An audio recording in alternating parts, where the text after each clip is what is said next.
Cemal bolup saçını darasam, armanım yok günüme yarasam.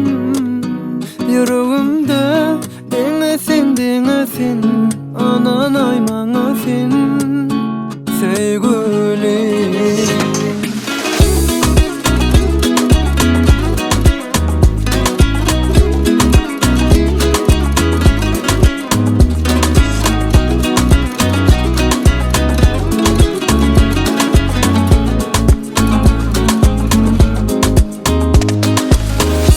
Avadan şeheremedim, avadan gaybi. Sen hakta yazdım setirlerim, aydım ifade. Akbal suyme uçun doşurdu bizi, bana bordiyay etmeyden ezi. Arzuma yetirmeni, güler yüzlü yar bolalı biz sevgili. Cemal bolup saçını darasam, armanım yok gönlüme yarasam. Yüreğimde dinlesin anan aymanasın sevgili.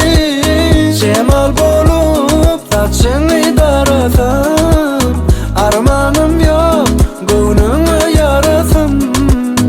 Yüreğimde dinlesin anan aymanasın.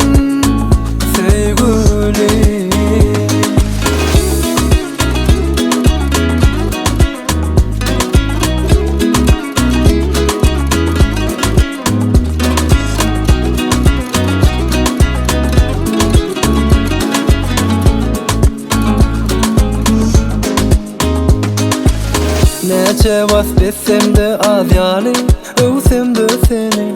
Sen hakta yazdım setirlerim, aydım isabe.